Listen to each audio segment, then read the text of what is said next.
Donc, merci à tous.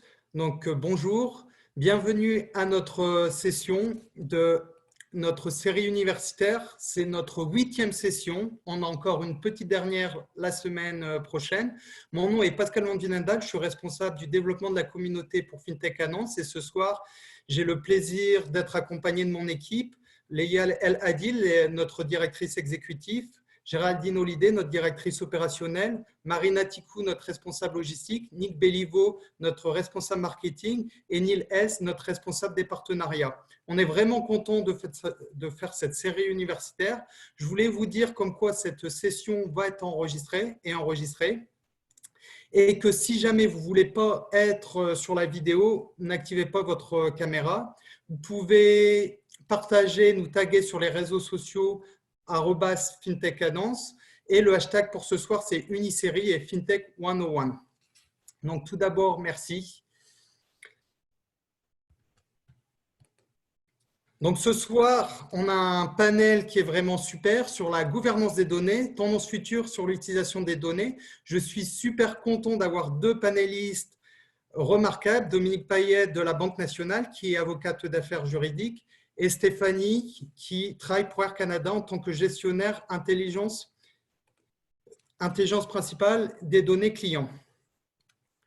On va lancer un deuxième panel pour un peu savoir pourquoi vous êtes venus ce soir assister à notre panel.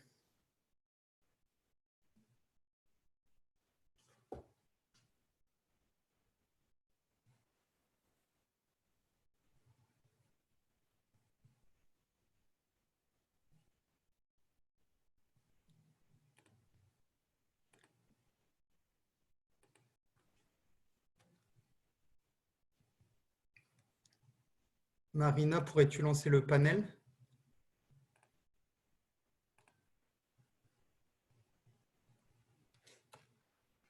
Bon, c'est pas grave. Ah, ok.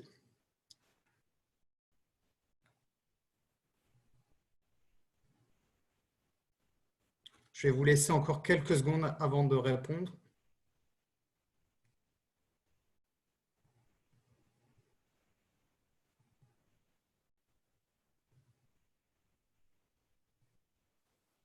Donc, je pense que je vous laisse encore 3, 2, 1. On peut clore le panel.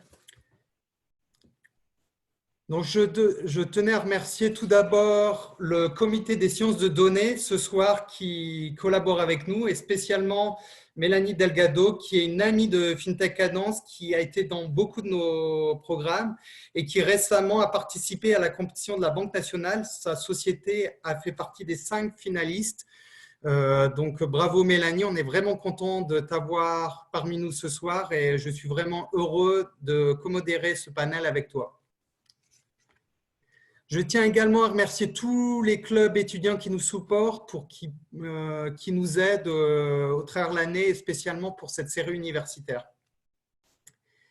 Ce soir, l'agenda pour ce soir, je vais faire une brève introduction de FinTech Cadence, puis on va aller sur le panel avec Stéphanie et Dominique, puis on aura une série de 15 minutes de questions où vous allez pouvoir poser vos questions auprès de nos panélistes.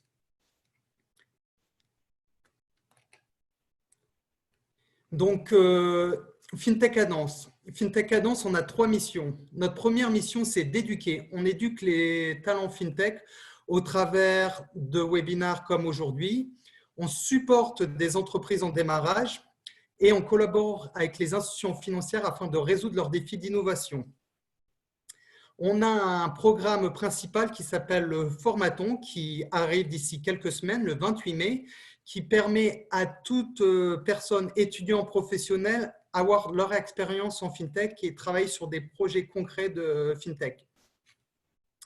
Donc, comme je disais, ça commence le 28 mai. Ça va se passer 2 mercredis par soir de 17h30 à 19h, heure canadienne, et 3 samedis de 9h à 15h. Puis, on aura notre démo D le 17 juin. Vous allez présenter vos conclusions. Le coopératon, c'est 2 pistes. Une piste start-up, vous voulez résoudre un problème de l'industrie financière et vous voulez créer une start-up. On va être là pour vous accompagner au travers de séances d'animation, de modélisation, également de coaching, d'accompagnement, etc., afin de résoudre ce défi. Peut-être que vous voulez plus aller dans la piste recherche ou vous allez travailler sur un projet de recherche via une problématique qu'il y a actuellement en FinTech. Pour vous donner des idées, voilà nos défis. Donc, pour la piste startup, comment on peut aider les Canadiens à reconstituer leur épargne? Comment on peut accroître la sécurité des applications financières? Comment on peut préparer les Canadiens à rattraper et à gérer leurs prêts étudiants? Pour la piste recherche, on a 3 beaux défis. Quel sera l'impact du Covid-19 sur l'adoption de la finance ouverte pour tous, qu'on connaît en anglais sous le terme Open Banking, et comment on peut aider le gouvernement à gérer et émettre et à suivre les prêts, le financement qu'il donne auprès des entreprises. Et on a aussi un défi dans le domaine de l'intelligence artificielle avec notre partenaire, les AI Lunch Lab. Comment aider les enfants à comprendre l'importance et la valeur de l'argent grâce à l'IA conversationnel. On est vraiment intéressé de savoir si vous serez intéressé de participer au formaton et quelles pistes vous êtes intéressé. On va lancer un autre sondage d'ici quelques secondes.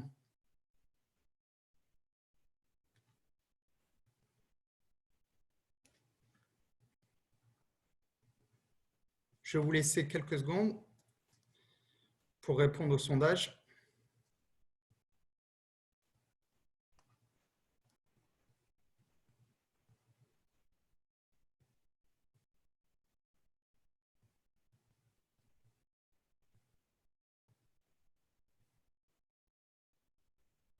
Trois, deux, un. C'est bon, on peut continuer. Donc ce soir, je suis vraiment heureux de co-animer ce panel avec Mélanie Delgado et je vais laisser la parole à Mélanie pour qu'elle puisse présenter son association. Mélanie, bienvenue. Merci beaucoup, Pascal, de cette super introduction. Merci beaucoup à FinTech Cadence d'avoir organisé ce type d'événements qui sont très, très intéressants. Alors, je vous présente le comité des sciences de données pour les affaires des HEC. C'est un comité étudiant qui est composé de personnes passionnées par les sciences des données. Notre mission, c'est de démocratiser la science des données et de créer des communautés de passionnés des sciences des données qui incluent des étudiants, des professionnels, des professeurs, des chercheurs et de pouvoir faire un pont envers l'industrie. Nous avons beaucoup d'activités, dont la plus importante conférence étudiante en intelligence artificielle et sciences de données de la grande région de Montréal, qui s'appelle HEC Forecast, qui a eu lieu dans le mois de février et qui a mis ensemble plus de 250 personnes intéressées par la science des données dans notre université. On a aussi d'autres activités de formation, et différentes conférences et des panels de discussion et aussi des compétitions comme des compétitions de datathon. Et alors, je vous invite à nous suivre sur les réseaux sociaux pour être à l'affût de toutes nos activités. J'ai aussi le plaisir de vous présenter Dominique Payette et Stéphanie Bouzard, qui nous accompagnent ce soir pour parler de la gouvernance des données, de la gouvernance de l'analytique et les tendances futures sur l'utilisation. Alors, bienvenue, mesdames. Allô. Dominique, est-ce que tu es là? Oui. Merveilleux. Alors, merci. Merci beaucoup d'avoir accepté d'être avec nous ce soir. Alors, la première question qu'on aimerait se poser, c'est dites-nous un peu plus sur vous, de votre cheminement, pourquoi avez-vous choisi de travailler dans la gouvernance des données, la gouvernance analytique, ou si ça vous a choisi à vous. Alors, je ne sais pas si Stéphanie, tu veux commencer? Oui, définitivement. Donc, moi, mon parcours, c'est un parcours d'analytique assez classique, axé sur la science de données. Donc, ma formation est en économie et en intelligence d'affaires. J'ai commencé ma carrière dans le domaine des télécommunications, dans lequel j'ai évolué à travers plusieurs départements et plusieurs rôles. Je suis rentrée comme une analyste qui était très hands-on, qui travaillait sur des modèles prédictifs, sur de l'analyse de données. Puis, je suis devenue au fur et à mesure des années gestionnaire d'équipe analytique. Puis, ça va faire un peu moins de 3 ans que je suis dans le domaine de la loyauté avec Aéroplan, qui maintenant appartient à Air Canada. pour ceux qui ont suivi la saga. Donc aujourd'hui, je suis gestionnaire de l'équipe d'intelligence de données clients chez Air Canada, dont le mandat est vraiment en plusieurs axes. Mais pour résumer les grands axes de l'équipe, notre rôle, c'est vraiment de bâtir les fondations de nos données analytiques. Aussi de supporter l'industrialisation et la mise en production de tous nos outils et de nos modèles prédictifs que nous avons en analytique avancée. Et puis finalement, c'est aussi de développer une stratégie de données clients à long terme qui privilégie à la fois une vue holistique de nos clients tout en y intégrant des efforts de gouvernance. Super intéressant. Merci beaucoup. Dominique? Oui, très intéressant, Stéphanie. Donc, moi, je suis un peu l'envers, c'est-à-dire que si Stéphanie, elle est dans le processus d'affaires, la stratégie, moi, je suis plus dans la gestion du risque. Avant de commencer, je veux dire un mot sur le formaton, si je peux. J'ai eu la chance de participer à quelques formatons, puis je veux encourager tout le monde à du moins s'informer de cette compétition.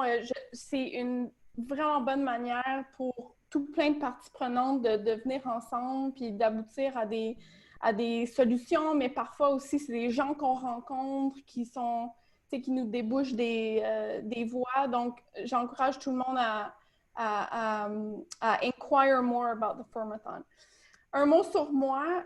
Alors, Mélanie, tu l'as bien dit, pour ma part, c'est plus, c'est la donnée qui m'a choisie.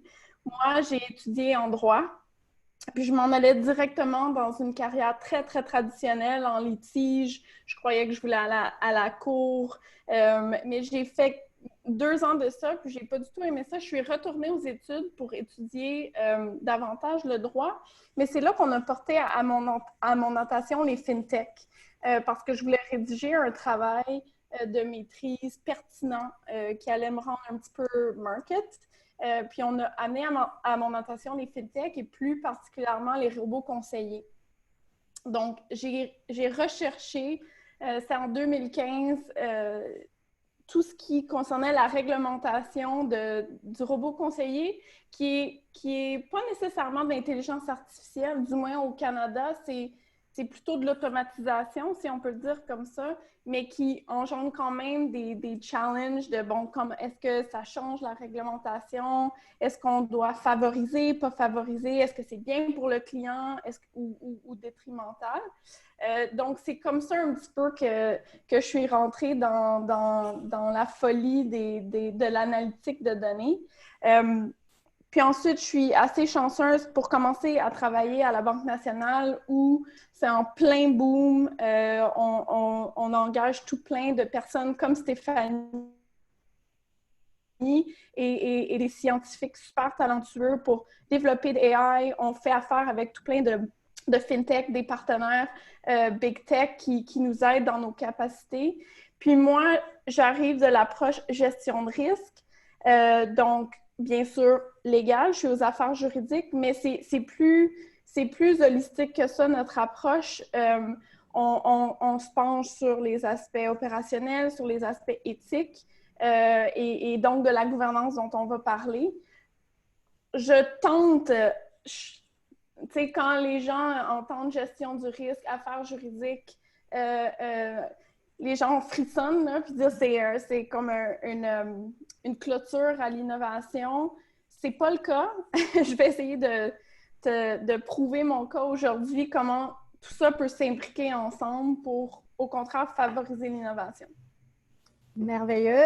Des parcours super intéressants, différents les uns des autres. Ça montre que des fois, on finit pas où on pensait être au début. Je vais prendre aussi la chance de seconder Dominique pour vous encourager à aller voir les formatons. J'ai participé moi-même une couple de fois et j'ai adoré mon expérience à chaque fois. OK, fait que là, on rentre vraiment dans notre sujet. On parle tellement dans les médias et tout que les données, c'est les nouvelles or. Et on prend des données de partout, mais elles servent à quoi les données? En fait, dans vos compagnies respectives, comment que vous utilisez ces données que vous recueillez de vos clients? Ben moi, je peux commencer à essayer de donner une réponse à ça. C'est sûr que moi, mon parcours est beaucoup plus axé database marketing. Donc, c'est le domaine que je connais le mieux, mais je peux essayer de donner une vision plus globale de comment on peut utiliser les données et puis quel genre de départements en général vont leverager les données. Donc, comme je disais, on a évidemment la portion marketing qui est vraiment un des départements qui est le plus consommateur de données. Donc, qu'est-ce qu'on fait avec la donnée du point de vue marketing, database marketing? Mais ça va être vraiment tout ce qui concerne généralement le client, faire des segmentations de clientèle, créer des modèles prédictifs ou descriptifs. Donc, ça peut être, par exemple, trouver quels sont les clients qui sont les plus susceptibles de répondre à une offre, personnaliser aussi les offres qu'on envoie à nos clients. Donc ça peut être des use cases de comment on utilise la donnée d'un point de vue marketing. Comme parlait tout à l'heure Dominique, on a aussi, surtout dans le domaine bancaire et des assurances, on a évidemment la portion qui est gestion des risques, qui est une énorme portion, je pense, dans les banques. Puis c'est sûr que moi, je suis moins familière. Peut-être, Dominique, tu pourras ajouter sur ce point.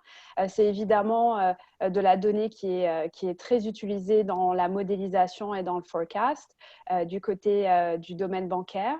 On a aussi l'utilisation de la donnée, de la science de données dans le cadre de la tarification des produits. Donc, on peut penser, par exemple, dans le domaine des télécommunications, le prix des plans mensuels pour un téléphone.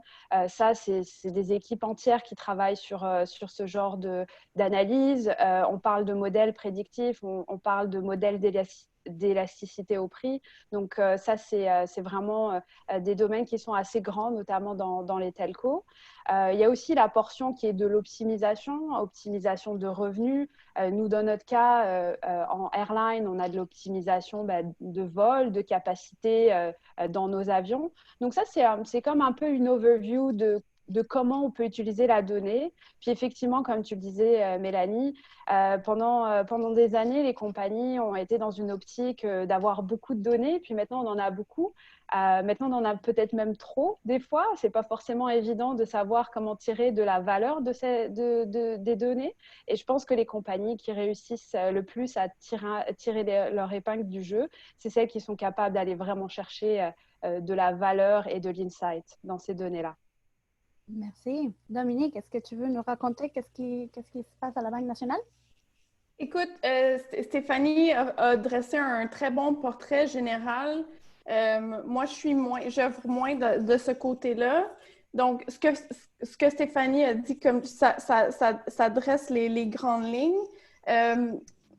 La gestion du risque. La banque, c'est une business de gestion de risque. Donc, c'est sûr qu'il y a beaucoup d'efforts qui est mis à ce niveau-là.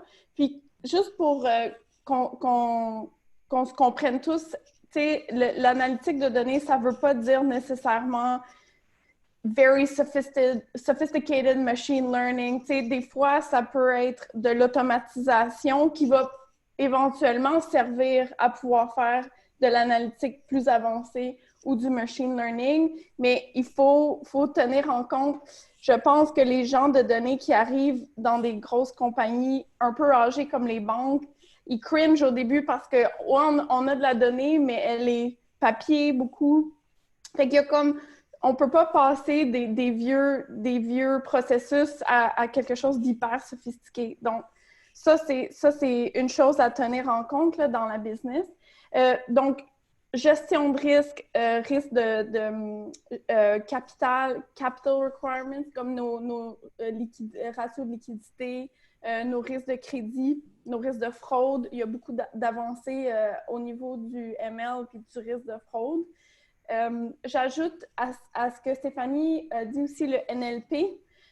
Donc, speech analysis, très utile pour nos call centers, système de dialogue. De plus en plus de clients aiment pouvoir chatter au lieu d'appeler. Parfois, ça peut être long quand on appelle. Donc, le NLP est une de nos priorités également. Merveilleux. Fait qu'on voit que c'est vraiment des utilisations très vastes. On passe par de la donnée qui est du texte, nos données numériques, en toutes sortes de use cases. Alors, j'imagine que la machinerie en arrière de ça et en arrière de l'analytique, comme Stéphanie le disait, c'est comme ça qu'on va pouvoir aller chercher de la valeur dans la donnée. Alors, c'est quoi, pouvez-vous nous dire plus sur c'est quoi la gouvernance de cette analytique-là et pourquoi qu'elle est si importante? Qui veut commencer? Dominique, tu veux commencer? OK. C'est un peu gouvernance, c'est un mot tellement, presque un mot d'avocat, un peu abstrait. Qu'est-ce que ça veut dire in the end? Fait que j'y ai pensé un peu, tu sais, de manière concrète. Qu'est-ce que ça a l'air, une gouvernance? C'est penser à comme un workflow avec plusieurs groupes multidisciplinaires à travers lequel un projet doit passer pour se rendre en production, pour être déployé.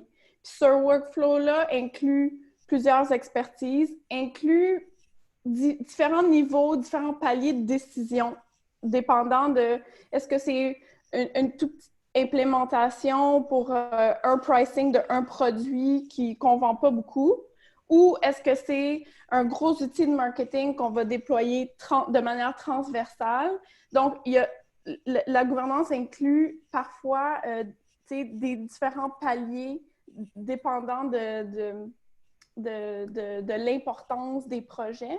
Puis aussi, le workflow inclut comme l'inventaire ensuite, parce qu'une gouvernance, c'est fait pour dire, OK, où sont X, Y, Z use case, où sont mes gros risques, où sont mes money makers, où sont les modèles qu'on pensait qu'elles allaient être des money makers, mais ne le sont pas. Fait que ça permet d'avoir une vue d'ensemble également, de manière stratégique, for money, puis de manière de contrôle de risque également. À la Banque nationale, on a mis en place quelque chose de super cool dont je suis vraiment fière. Ça fait presque 1 an maintenant. C'est Conseil des données. Donc, le Conseil des données, là, c'est le chef de la gouvernance. Donc, les grandes questions se rendent à eux. C'est des personnes, je ne sais pas si c'est intéressant, c'est des personnes juste en dessous du CEO qui siègent sur ce conseil-là. Donc des exécutifs. Puis, les grandes questions se rendent là, ils donnent les positionnements. Puis après ça, ça trickle down dans la gouvernance. Ça fait, je pense, 1 an que c'est installé, puis ils se positionnent régulièrement. Ça va très bien. C'est vraiment maintenant une nouvelle structure qui a été ajoutée à l'organigramme, si on veut dire, exactement, de la Banque nationale. Oui. C'est à ce point que c'est important, en fait. Exactement. Stéphanie, qu'est-ce que tu peux nous dire Oui, mais pour rebondir sur ce que Dominique disait, c'est tout à fait vrai. Je pense que un des focus, puis on va sûrement en rediscuter pendant ce panel, c'est l'aspect collaboratif et multidisciplinaire de ce genre d'initiative.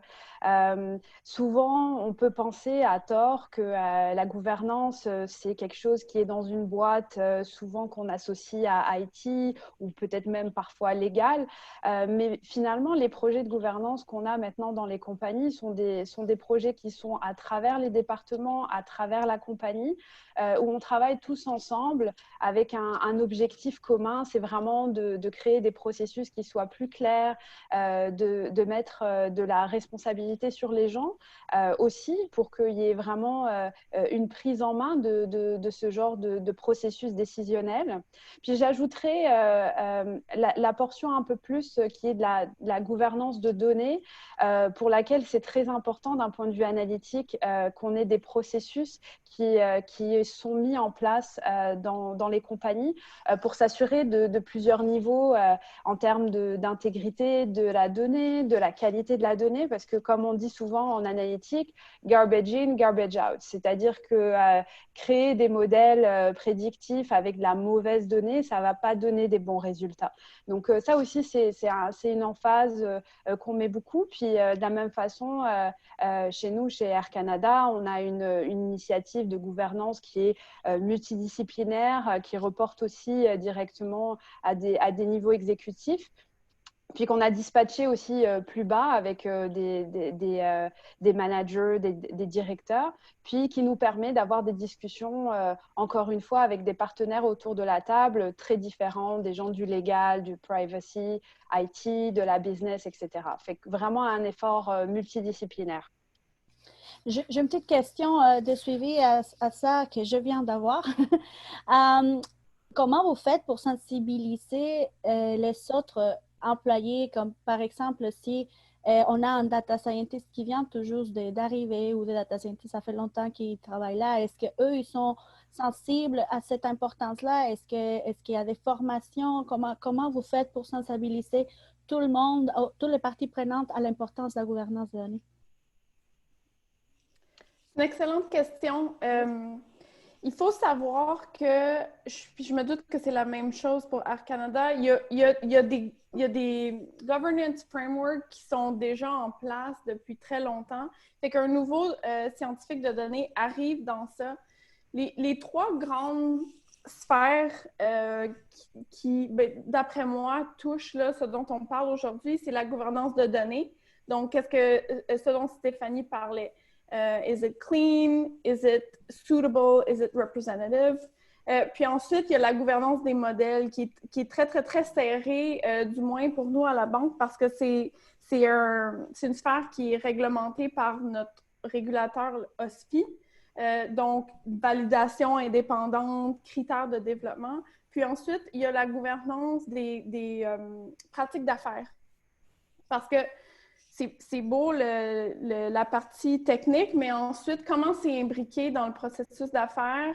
Est-ce que c'est une décision qui est rendered automatiquement ou, puis la réponse, c'est la plupart du temps, non. C'est plutôt par l'entremise de conseillers, par l'entremise de personnes humaines. Donc, il faut également avoir une gouvernance de comment on utilise bien nos modèles. Donc, le scientifique de données arrive dans quelque chose qui est déjà the ball is rolling. Cependant, il y a avec les avancées récentes, toutes les entreprises se lancent dans le machine learning et le deep learning. Il y a des éléments additionnels, moi j'appelle ça enhanced, à tenir en compte qu'il faut ajouter dans ces gouvernances-là dont je viens de vous parler. Puis, très candidement, on est en apprentissage à la banque, donc il n'y a pas encore de voie officielle. Là. Je ne peux pas dire qu'un scientifique de données arrive avec puis il y a telle formation, mais on est connecté par un groupe multidisciplinaire dont Stéphanie parlait. Puis là, quand il y a ça se passe beaucoup par projet, je dirais, où on sensibilise les scientifiques de données, mais pas seulement qu'eux. Il y a les gens qui prennent les décisions d'affaires sans eux-mêmes travailler la donnée sont très importants dans le processus aussi parce que les enjeux éthiques dont on va parler plus tard peuvent stem des décisions d'affaires, pas seulement de modèles. Donc, on essaie de sensibiliser toute la gang d'un projet là, en faisant des formations, en faisant des ateliers. On a développé des outils également, des questionnaires qui aident les équipes à s'auto-évaluer dans leurs risques et dans leur gouvernance. Merveilleux. Oui, tout à fait. Je pense que Dominique l'a bien couvert, mais c'est vrai que c'est tout à fait ça. Ça marche par projet. Je pense qu'il y a vraiment une volonté d'aller dans la même direction. Puis comme Dominique le mentionnait très justement, c'est vrai que c'est aussi très important d'avoir la business avec nous, pas seulement juste les gens qui travaillent la donnée, parce que ça permet à la business d'être plus consciente aussi de ce qu'on est capable de faire avec cette donnée-là, d'où elle provient. Donc, c'est vraiment, encore une fois, un effort très multidisciplinaire. Merveilleux. J'avais une question par rapport à l'innovation et la gouvernance des données. Est-ce que ces règles, les processus en place limitent l'innovation, que ce soit au sein d'Air Canada, de la Banque nationale ou dans les domaines, dans d'autres entreprises? Ben, je vais commencer, je pense, et puis tu vas, tu vas nous donner ton avis, Dominique, en tant qu'avocate. Alors, c'est sûr que moi, je pense qu'il faut poser la question un peu différemment. Est-ce qu'on a le choix de faire de la gouvernance de données? La réponse est non.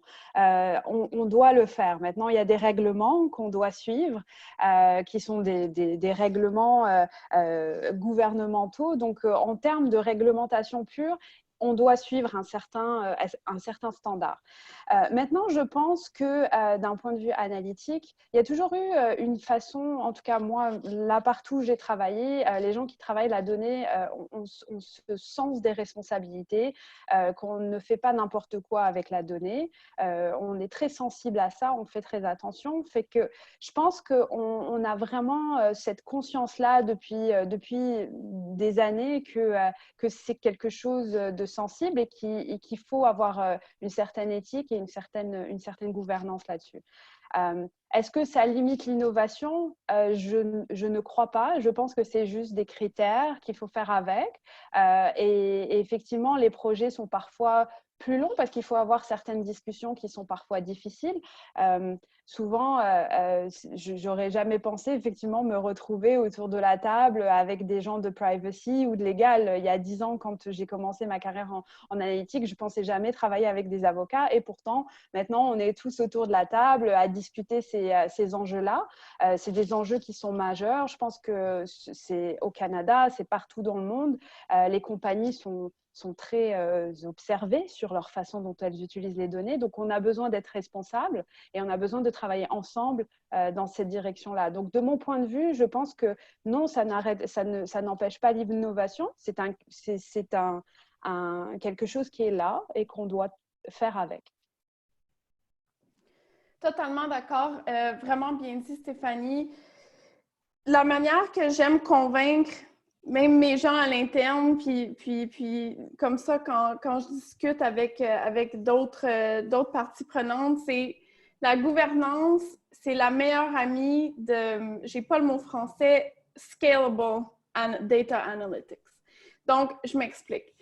C'est sûr que si on veut aller rapidement, puis sortir, on a une super bonne idée, puis là, on veut travailler fort, puis sortir un proof of concept vraiment rapidement, la gouvernance n'est pas ton ami. Parce que là, il y a les avocats qui arrivent puis disent « OK, privacy, est-ce que c'est bien contrôlé? » Il y a les gens de risque de modèle qui disent « Ah, c'est pas tout à fait selon le standard. » Fait que ça fonctionne pas.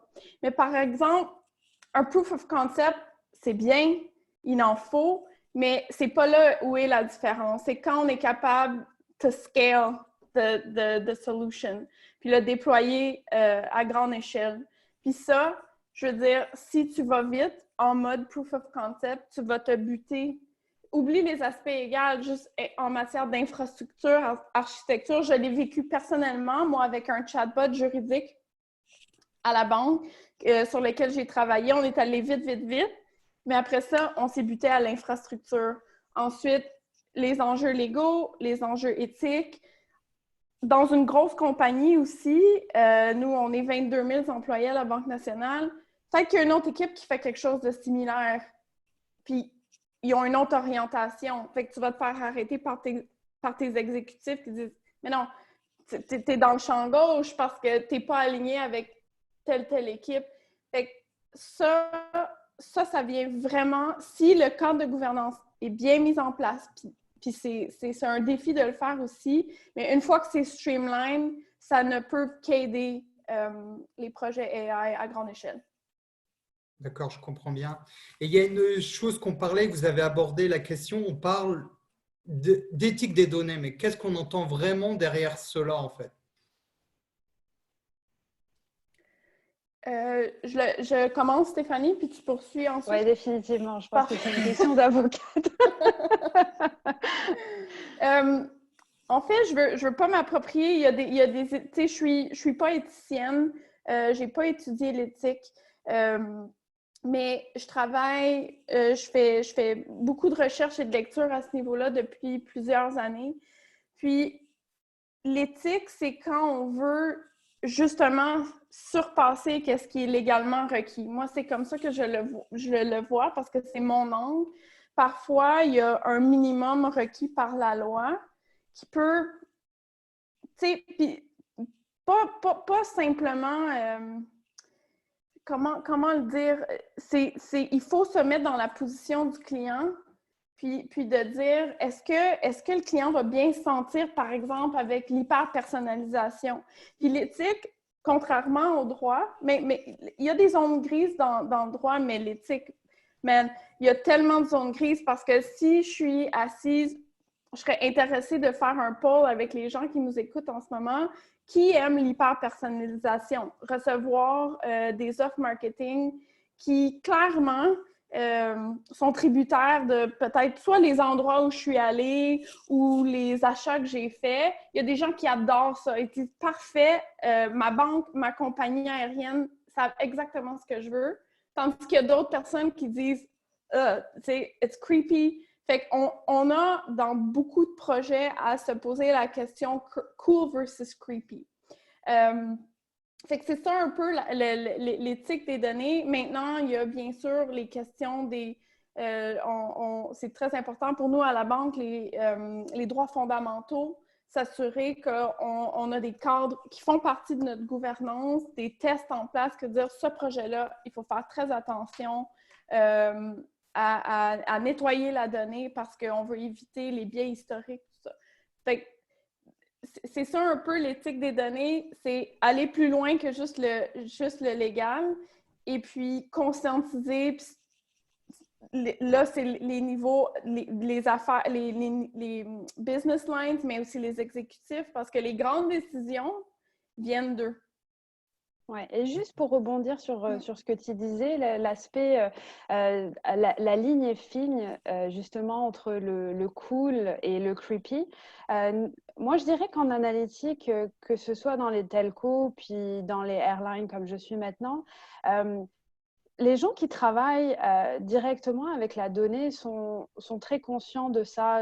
Moi, j'ai toujours vu vraiment beaucoup de sens des responsabilités par rapport à l'éthique, c'est-à-dire de dire attention, là, si on y va sur personnaliser trop, ça va devenir un peu bizarre parce qu'effectivement, il y aura ce sentiment d'être traqué en permanence.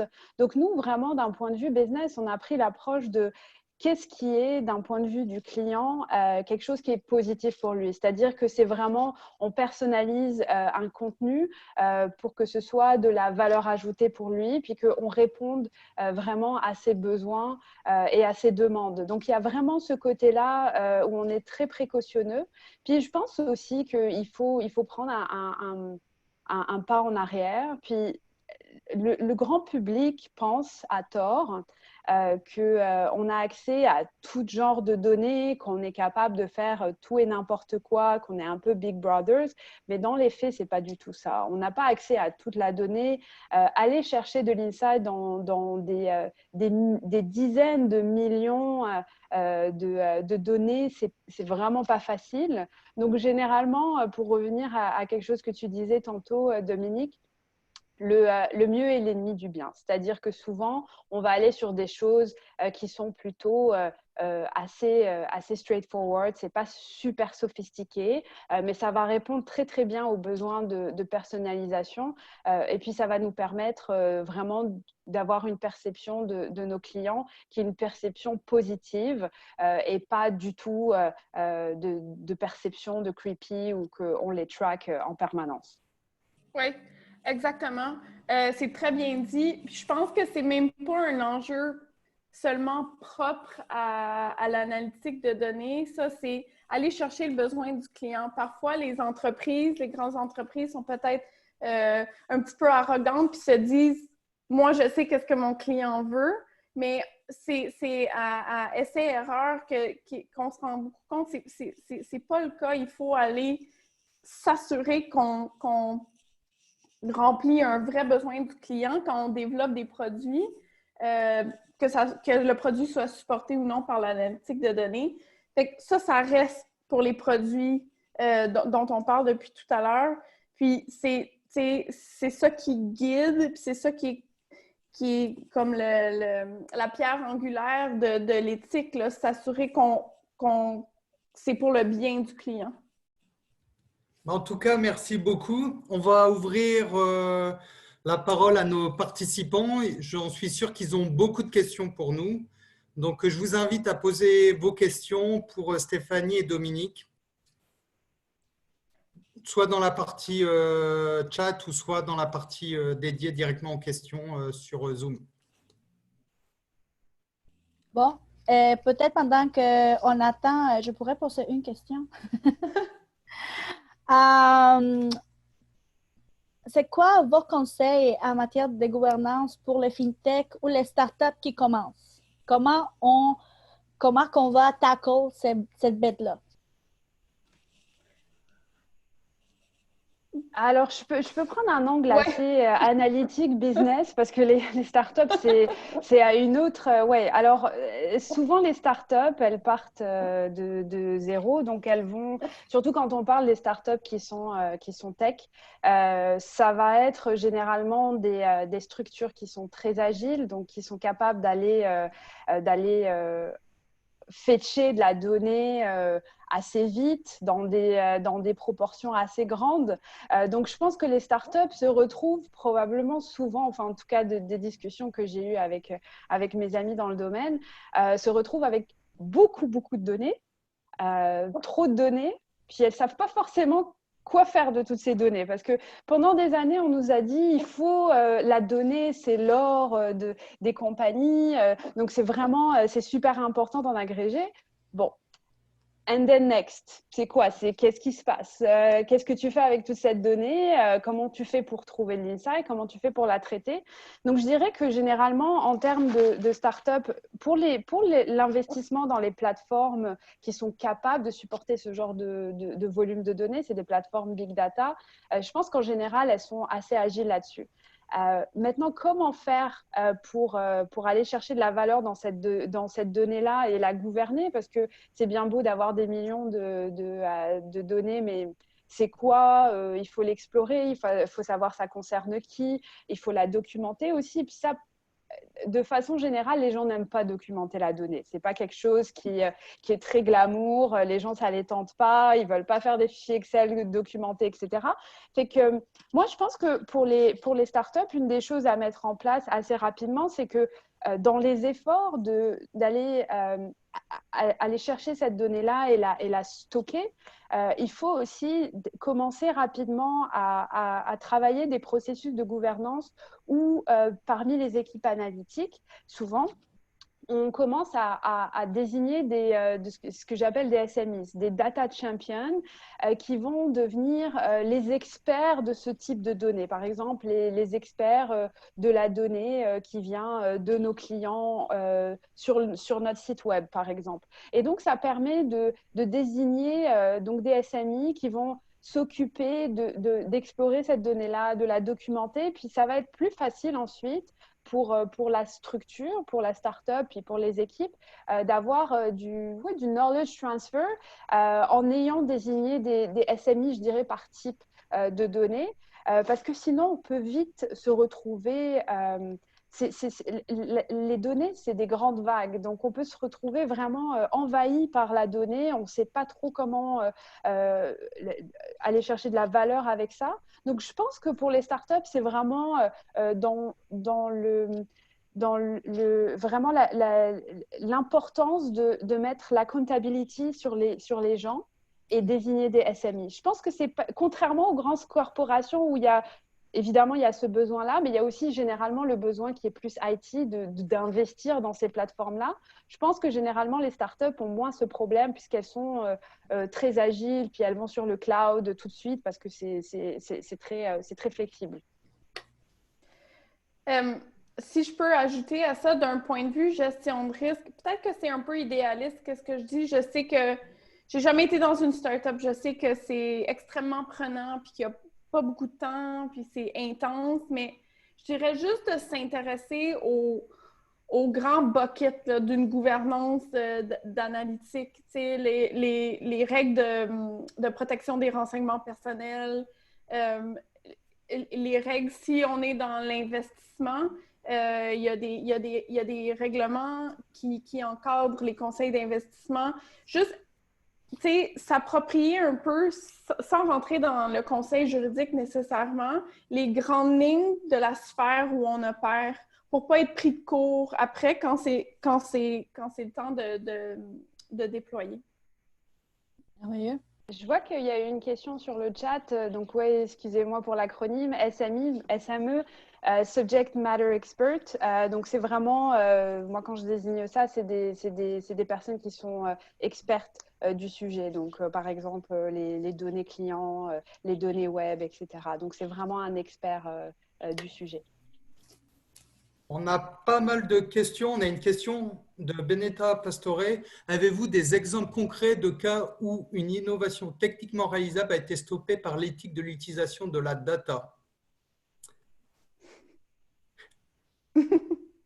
Alors, Comme à la banque?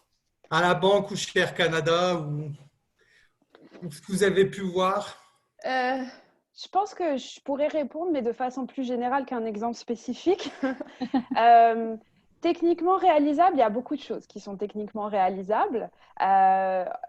Mais disons que je peux prendre l'exemple, nous, du côté des airlines, il y a plusieurs règlements qui sont assez stricts, mais notamment le GDPR, qui est un règlement qui a été imposé en Europe, dans l'Union européenne, qui est plus strict que celui qu'on a ici au Canada, même si mes amis avocats et privacy me disent souvent qu'on tend vers ça, puisque même la Californie va dans cette direction. Donc, c'est des règlements qui sont là pour protéger un peu plus les données de nos clients, puis pour qu'il y ait beaucoup plus de transparence sur comment on utilise ces données-là. Donc ça, c'est déjà le cas en Union européenne. Nous, évidemment, on a aussi des passagers qui sont européens, donc on doit être compliant à GDPR, ce qui fait que quand on a des initiatives analytiques, on tient ça, c'est quelque chose dont on tient compte. C'est-à-dire qu'on a une tendance à aller beaucoup plus strict que ce qu'on devrait être au Canada à cause de ça. Donc, je dirais que concrètement, d'un point de vue de l'innovation, on peut faire beaucoup de choses, mais évidemment, la gouvernance va nous arrêter. Puis, il y a aussi parfois de l'éthique qui va faire qu'on ne va pas aller plus loin. Je ne peux pas donner d'exemples vraiment spécifiques, mais ça arrive, oui, effectivement. Puis, c'est le rôle aussi de la gouvernance de nous rappeler à l'ordre dans ces moments-là. On a d'autres. Vas-y, Mélanie, je t'en prie. Je fais la prochaine. Ah, oui. OK. Une question d'Elisabeth Laève. D'un point de vue légal, à qui appartient les données on génère à tous les jours?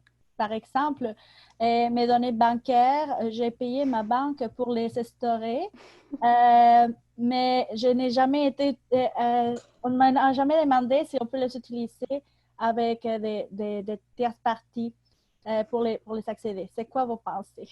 Je peux pas répondre. Je suis désolée. C'est une excellente question. Je peux vraiment pas répondre. Je suis comme par devoir professionnel. Super. OK. Je me lancerai pas là-dedans non plus. Non. Mais je vais dire, c'est une excellente question, puis il faut poser ces questions-là. Puis Stéphanie a parlé du GDPR qui a été lancé, puis c'est absolument le cas. Je veux dire, ça ne sera pas GDPR texto, mais il y a la loi qui régit la protection des données pour les entreprises privées au Canada. Le pet name, c'est PIPEDA. Donc, il y a une PIPEDA 2.0 qui s'en vient. Il était supposé avoir un projet de loi déposé en juin. Je ne crois pas que ça va arriver, mais ils veulent absolument s'en aller vers quelque chose de GDPR-like. Puis, dans le GDPR, c'est plus clair à qui appartient la donnée et quels sont les droits des consommateurs sur les données. D'après moi, ça s'en vient forcément au Canada. Merci.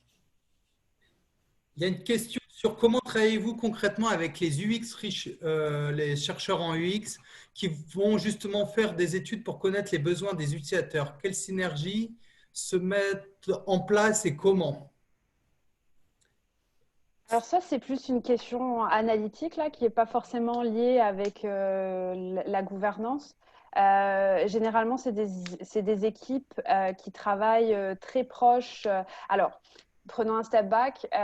Moi, généralement, mes équipes travaillent avec le marketing directement. Puis les équipes UX travaillent avec le marketing. Donc, je n'ai pas de lien direct avec les équipes UX. Mais généralement, c'est sûr que nous, on arrive avec des insights pour dire, bon, ben voici, on pense qu'il faudrait personnaliser de telle ou telle façon pour notre client.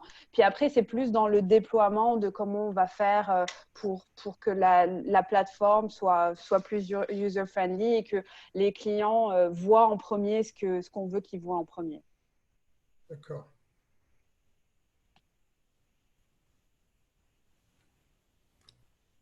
OK. Une question de Anne. Elle est très d'accord avec le point de vue sur l'hyperpersonnalisation. Personnellement, elle les trouve très creepy. J'essaie de trouver la question, désolée, je ne pense pas que j'ai le temps de lire au complet. Que pensez-vous des algorithmes qui cherchent plutôt à bundle leurs recommandations aux consommateurs? Pensez-vous que les algorithmes du type You might also want to check out certain shows ou People who bought what you just purchased also bought this, ces algos sont moins contraignants en termes de data privacy et plus efficaces en termes de cross-sell ou upsell en fin de compte?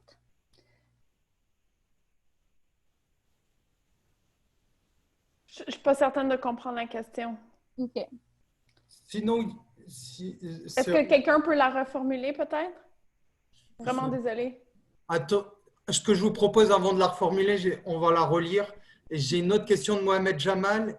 Qu'est-ce que vous pensez d'influencer le comportement d'achat du client pour mettre en avant des produits en particulier? Ça, c'est le marketing. Ouais.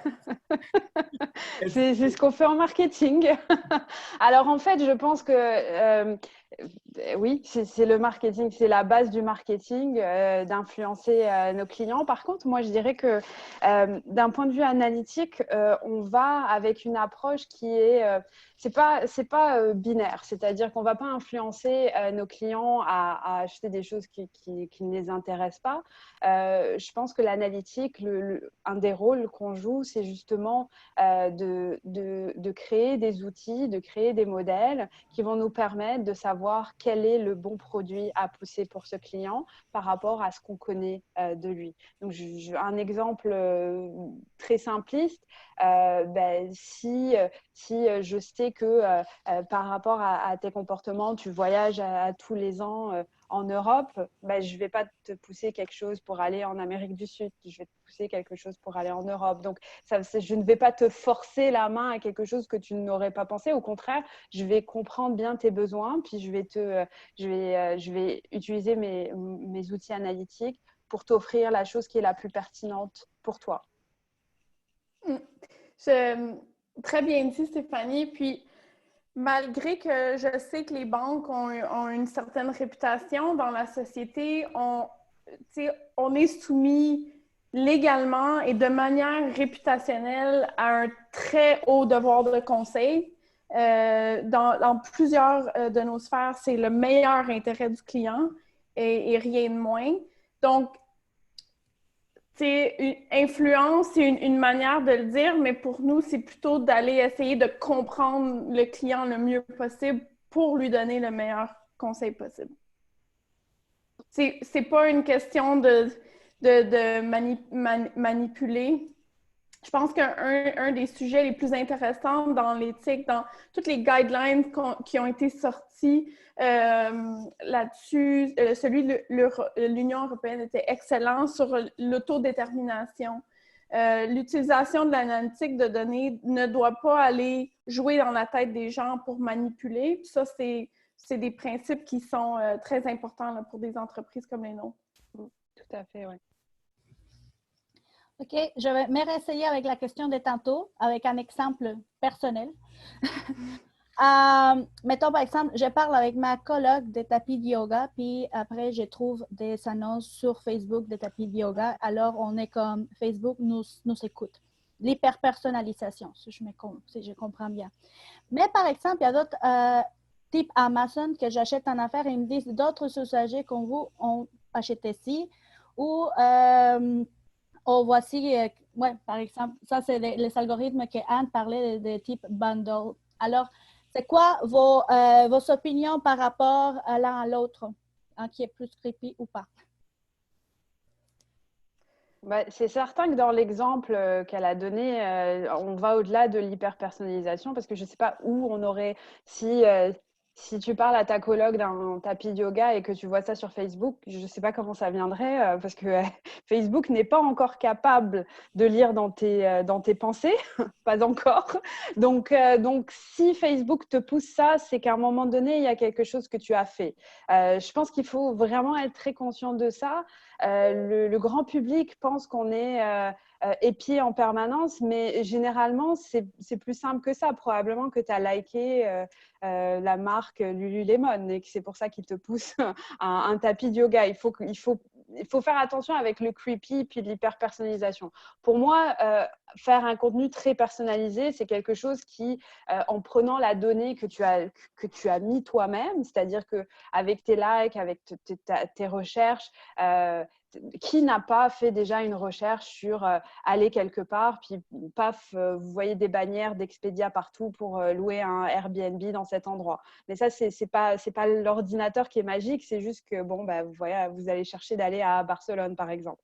Donc voilà, il y a quand même une certaine responsabilité d'input. Alors après, qu'on trouve ça bien ou pas bien ou creepy, je pense pas que ce soit très creepy de pousser du contenu sur Barcelone parce qu'on a cherché Barcelone. Par contre, que ça vienne de nulle part, ça, je peux comprendre. L'autre exemple qui était d'Amazon, qui est plus bundle, qui est plus du look-alike, ça, c'est sûr que c'est Amazon qui l'a fait en premier ou même Netflix maintenant. C'est-à-dire que les gens qui ont regardé ça, on trouve des patterns, donc ça devrait te plaire.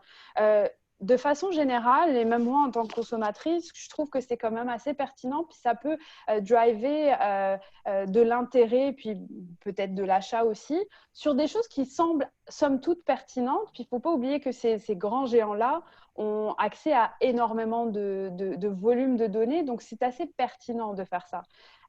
Après, je pense qu'il faut garder en tête que d'un point de vue consommateur, on peut toujours prendre un step back et dire « moi, je ne veux pas avoir ça ». Puis il y a beaucoup d'outils pour le faire, il y a des bloqueurs de publicité. On est quand même responsable de ce qu'on va donner comme information, surtout sur ces sites-là. Donc c'est vrai que je pense qu'il faut qu'on prenne nos responsabilités aussi. Puis c'est certain que, en tout cas, les grandes compagnies dans lesquelles moi j'ai travaillé, on n'a jamais dépassé la ligne du creepy. Puis c'est pas du tout ça le but dans l'analytique. C'est vraiment ce que je disais tantôt, pousser du contenu ou des produits qui seraient d'intérêt pour toi et pas du tout te manipuler pour que tu ailles acheter quelque chose d'autre. J'ai une dernière question de Annie Dulude qui demande « Est-ce que vos équipes de data scientists sont distinctes de vos équipes de conseil en gouvernance de données ?» Alors, c'est une bonne question. Je pense que ça dépend des organisations. Je pense que de plus en plus, elles sont plus ou moins mélangées parce qu'on en revient un peu avec l'aspect multidisciplinaire. Dans notre cas, c'est plutôt mélangé. Je pense que les anciennes approches, en tout cas dans ce que j'ai vu sur les dernières années, les équipes de gouvernance, avant qu'il y ait probablement tous les enjeux de data breach, de data leakage, c'était quelque chose qui était très réservé à IT.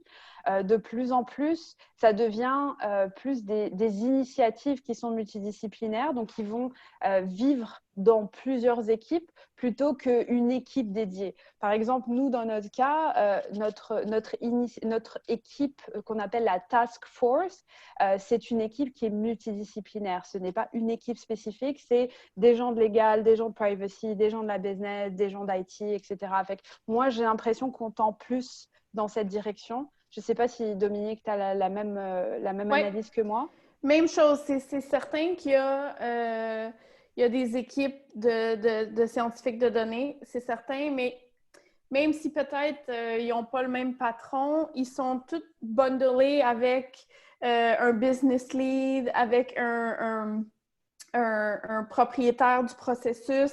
Ça marche plus de manière par projet, comme on discutait un petit peu tout à l'heure, pour que ça fasse du sens, pour éviter les silos, dans le fond, pour éviter que tout le monde travaille de son bord et que ça ne fasse pas de sens. Donc, il y a, comment on appelle ça? Il y a un mot là, en matriciel, mais il y a des mots business où, mais oui, il y a l'équipe de données, mais il travaille, il y a quelqu'un de chaque fonction importante dans l'équipe pour un projet. Tout à fait. En tout cas, merci beaucoup, mesdames. C'était vraiment super. Merci encore. Merci Mélanie, merci Dominique, merci Stéphanie. Je vais repartager mon écran pour la fin. Donc, on a notre dernier panel universitaire la semaine prochaine qui sera en anglais, qui est comment on accélère l'innovation et comment les startups travaillent avec les banques. C'est pareil, jeudi à 4 heures. Je voulais vous rappeler comme quoi on a le formaton qui commence le 28 mai et Marina, ma collègue Marina va vous mettre un code promo si vous voulez participer au formaton et également on lance aussi un sondage pour savoir un petit peu si vous serez intéressé de participer au formaton et quel défi vous intéresserait. Je vais vous laisser quelques secondes avant de répondre afin que vous puissiez répondre.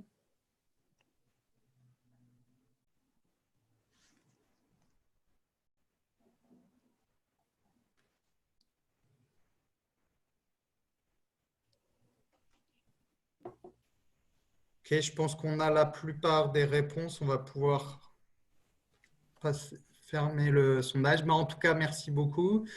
Je voulais aussi vous dire comme quoi on organise une session d'information sur le formaton mercredi prochain, le 20 mai.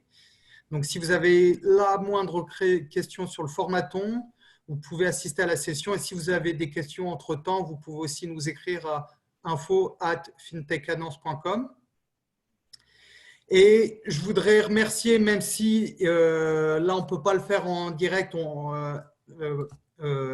nos panélistes et également Mélanie qui a commodéré le panel avec moi. Merci beaucoup, en tout cas. Merci pour votre temps, mesdames.